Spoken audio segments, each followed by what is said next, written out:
ఆస్ట్రేలియాతో test series అయిపోయిన తర్వాత ఇప్పుడు అందరి ఫోకస్ మెయిన్గా ఫిబ్రవరిలో జరిగే ఛాంపియన్స్ ట్రోఫీ పైన ఉన్నది. అయితే ఈ ఛాంపియన్స్ ట్రోఫీ ఫిబ్రవరి 19 నుండి మార్చి 9 వరకు జరుగుతుంది. ఇక ఇందులో ఆడే అన్ని టీంలు అంటే 8 టీంలు ఈ జనవరి 12 లోపే తమ ప్లేయర్ల లిస్టును ప్రకటించేయాలి, అంటే స్క్వాడ్స్ను ప్రకటించేయాలి. కాబట్టి ఆస్ట్రేలియా సిరీస్ దారుణంగా ఓడిపోయిన తర్వాత ఇప్పుడు ఈ టోర్నీకి ఎవరిని సెలెక్ట్ చేస్తారు అనేది ఫ్యాన్స్ లోపల పెద్ద చర్చ జరుగుతుంది. అయితే ఈ టోర్నీకి ఎక్కువగా 2023 వరల్డ్ కప్ అప్పుడు ఏ స్క్వాడ్ని సెలెక్ట్ చేసిర్రో ఎక్కువ శాతం అదే స్క్వాడ్ని సెలెక్ట్ చేసే ఛాన్సులు ఉన్నట్లు తెలుస్తుంది. 1-2 చేంజ్లు తప్పించి అప్పుడు సెలెక్ట్ చేయని కొంతమంది ప్లేయర్లను, అంటే ఆ తర్వాత బాగా ఆడిన కొంతమంది ప్లేయర్లను ఇప్పుడు కూడా పట్టించుకోకుండా అప్పటి ప్లేయర్లతో వేరే ఛాన్స్ ఉన్నది.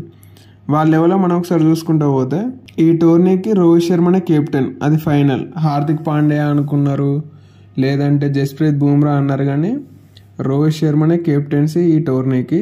ఇది లాస్ట్ ఐసీసీ టోర్నీ అయ్యే ఛాన్స్ ఉన్నది. ఇక రోహిత్ శర్మతో పాటు ఓపెనర్గా శుభ్మన్ గిల్తో పాటు విరాట్ కోహ్లీ టెస్టులలో దారుణంగా ఆడిండు, కానీ వన్డేలలో మంచి ఫామే ఉన్నది. మరి ఆ ఫామే ఛాంపియన్స్ ట్రోఫీలో ఏమాత్రం చూపిస్తాడో చూడాలి. ఇక విరాట్ కోహ్లీ తర్వాత ఈ మధ్య టీమిండియాలో కనిపించిన శ్రేయస్ అయ్యర్కు మళ్ళీ ఛాన్స్ ఇస్తున్నారు. ఎందుకంటే డొమెస్టిక్ టోర్నీలు, అది T20 టోర్నీ అయినా, టెస్ట్ అంటే రంజీ అయినా, లేదంటే వన్డే విజయ్ హజారే అయినా, అన్నిట్లో శ్రేయస్ అయ్యర్ మంచి ఫామ్లో ఉన్నాడు, సెంచరీల మీద సెంచరీలు చేస్తున్నాడు. కాబట్టి శ్రేయస్ అయ్యర్కి కూడా ఛాన్స్ ఇస్తున్నారు.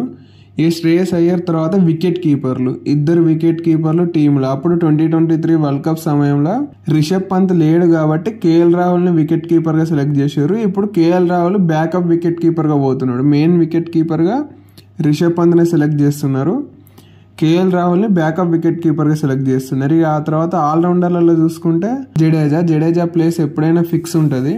ఈసారి కూడా ఈ టోర్నీలో కూడా జడేజా ప్లేస్ ఫిక్స్. మరి దీని తర్వాత ఇక జడేజా ఉంటాడో తెలియదు, కానీ ఈ టోర్నీకి అయితే జడేజా ఫిక్స్. అతనితో పాటు అక్షర్ పటేల్, ఎందుకంటే మామూలుగా అయితే ఈ ప్లేస్లో ఎక్కువ అశ్విన్ని సెలెక్ట్ చేయాలి, కాకపోతే ఇప్పుడు అశ్విన్ రిటైర్మెంట్ ఇచ్చింది కదా, కాబట్టి అశ్విన్ ప్లేస్లో అక్షర్ పటేల్ను.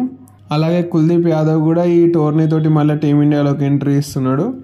అయితే మన మ్యాచ్లన్నీ దుబాయ్లో జరుగుతాయి. ఈ టోర్నీ జరిగేది పాకిస్తాన్లో అయినా ఇండియా మ్యాచ్లన్నీ దుబాయ్లో జరుగుతాయి, ఇది మనకు తెలుసు.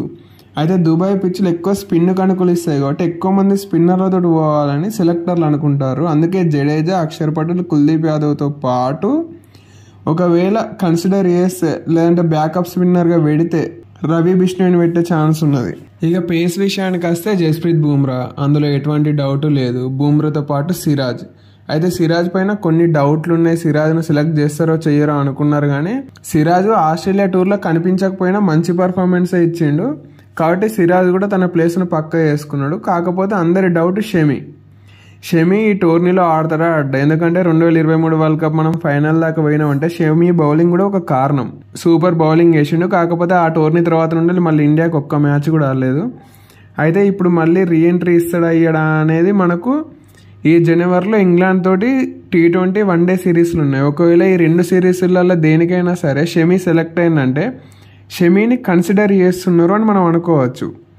ఎందుకంటే షమి ఫిట్నెస్ పైన చాలా ప్రశ్నలు ఉన్నాయి కదా. అతను విజయ్ హజారే, రంజీ, లేదంటే సయ్యద్ ముస్తక్ అలీ వాడిండు డొమెస్టిక్ లెవెల్లో. కాబట్టి ఇప్పుడు ఇంగ్లాండ్తో జరిగే సిరీస్లకు షమీని సెలెక్ట్ చేసిర్రు అంటే అతన్ని కన్సిడర్ చేస్తున్నారు అని మనం అనుకోవచ్చు. ఇక పేస్ ఆల్రౌండర్ మనకు ఉన్నది ఒక దిక్కు హార్దిక్ పాండ్యా కన్ఫర్మ్ ఎట్లయినా టీంలో ఉంటాడు.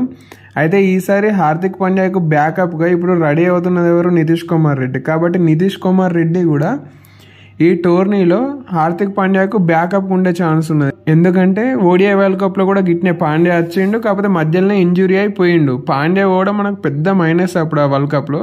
కాబట్టి ఆ పరిస్థితి మళ్ళీ మనకు రావద్దంటే హార్దిక్ పాండ్యాకు బ్యాకప్గా నితీష్ కుమార్ రెడ్డి ఉండాల్సిందే. కాబట్టి నితీష్ కుమార్ రెడ్డి కూడా ఉంటున్నాడు బ్యాకప్గా. వీళ్ళతో పాటు హర్షదీప్ సింగ్ ఇప్పటి వరకు T20లో అయితే ఎక్సలెంట్ పర్ఫార్మెన్స్ చేస్తున్నాడు. అయితే ఇప్పుడు హర్షదీప్ సింగ్ ఓడిఐలలో కూడా వచ్చే టైం అయింది, కాబట్టి హర్షదీప్ కూడా ఈ టీంలో ఉంటాడు. అయితే ఇప్పుడు ఇక్కడ మనం స్పెషల్గా మాట్లాడుకోవాల్సింది ఎవరి గురించి అంటే జైస్వాల్ అలాగే సంజు శాంసన్.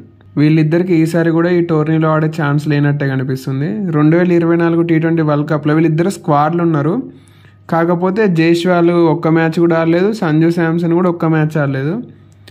అయితే ఈసారి వీళ్ళిద్దరు కనీసం స్క్వాడ్లకు కూడా సెలెక్ట్ అయ్యే ఛాన్సులు లేవు. ఎందుకంటే ఇప్పటి వరకు యశస్వి జైస్వాల్ వన్డే ఫార్మాట్లో డెబ్యూ వేయలే టీమిండియాకు. కాబట్టి ఇప్పటివరకు డెబ్యూ అయిన ప్లేయర్ను అంటే జైస్వాల్ T20లలో అటు టెస్టులలో మంచిగానే ఆడుతున్నాడు, కానీ డెబ్యూ అయిన ప్లేయర్ని డైరెక్ట్ అక్కడికి తీసుకుపోవడం ఎందుకు అనే ఆలోచనలోనే సెలెక్టర్లు ఉన్నట్టు తెలుస్తుంది. ఎట్లయినా రోహిత్ శర్మ పోయిన తర్వాత శుభ్మన్ గిల్, యశస్వి జైస్వాల్ వీళ్ళిద్దరే మనకు పర్మనెంట్ ఓపెనర్లు అవుతారు. కాకపోతే ఇప్పుడు రోహిత్ శర్మ ఉన్నాడు కదా, మళ్ళీ శుభ్మన్ గిల్ని తప్పించి యశస్వి జైస్వాల్ని కొత్తగా డెబ్యూ చేయించడం ఎందుకనే ఆలోచనలు ఉన్నట్టు తెలుస్తుంది. అట్నే సంజు శాంసన్, ఇక సంజు శాంసన్ విషయానికి వస్తే ఆల్రెడీ 2 వికెట్ కీపర్లు ఉన్నారు మనకు టీమిండియాలో, పంత్, కేఎల్ రాహుల్ బ్యాకప్ కీపర్గానే పెట్టుకుంటారు. మళ్ళీ ఇప్పుడు సంజు శాంసన్ ఓన్లీ బ్యాటర్గా ఆడిస్తామంటే ఏ పొజిషన్లో ఆడగలుగుతాడు? ఏ పొజిషన్ సంజు శాంసన్ కోసం ఖాళీ లేదు. T20లలో ఓపెనర్ అదరగొడుతాడు, కాకపోతే ఇక్కడ ఓపెనర్ పొజిషన్ లేదు. 1 డౌన్ కోహ్లీనే, 2 డౌన్ శ్రేయస్ అయ్యర్, ఆ తర్వాత పంత్, కేఎల్ రాహుల్ పొజిషన్ ఖాళీ లేదు. ఇక వికెట్ కీపర్గానే అయితే అసలు ఛాన్స్ లేదు. మ్యాక్సిమం పంతే ఆడతాడు ఫిట్గా ఉన్న రోజులు. పంత్ లేకపోతే కేఎల్ రాహుల్ మనకు ఓడిఐ వరల్డ్ కప్లో ఎంత మంచిగా ఆడిండో అందరికీ తెలిసిందే. కీపింగ్ కూడా మంచిగా వేసిండు, రన్స్ కూడా బాగానే కొట్టిండు. కాబట్టి మ్యాక్సిమం అప్పుడు 2023 వరల్డ్ కప్ స్క్వాడ్నే దించాలని చూస్తున్నారు. అందుకే సంజు శాంసన్కు ఇక్కడ యశస్వి జైస్వాల్కి ఇద్దరికి దెబ్బ పడుతుంది. వీళ్ళతో పాటు వాషింగ్టన్ సుందర్ని కూడా సెలెక్ట్ చేసే ఛాన్సులు లేవు ఎక్కువగా, ఎందుకంటే ఆల్రెడీ మనకు 3 స్పిన్నర్లు అవుతున్నారు. ఆల్రౌండర్ల కోటాలనే జడేజా, అక్షర్ పటేల్, ఆ తర్వాత కుల్దీప్ యాదవ్, ఇక బ్యాకప్గా రవి బిష్ణోయ్, వీళ్ళందరూ ఉండగా వాషింగ్టన్ సుందర్ కోసం ఇక్కడ ప్లేస్ ఉండట్లేదు. మళ్ళీ చెప్పలేము అసలు, ఎందుకంటే గంభీర్ కోచ్ కాబట్టి గంభీర్ మైండ్ ఎప్పుడు బ్యాటింగ్ అంటూ తిరుగుతుంది. కాబట్టి ఒకవేళ కుల్దీప్ యాదవ్ పొజిషన్లో ఉన్నట్టుండి సడన్గా వాషింగ్టన్ సుందర్ని ఎదించిన ఆశ్చర్యం లేదు. కాకపోతే ఇప్పటి వరకు అయితే కుల్దీప్ యాదవే స్క్వాడ్లో ఉన్నాడు, వాషింగ్టన్ సుందర్ లేడు సెలెక్టర్ల లెక్కల ప్రకారం.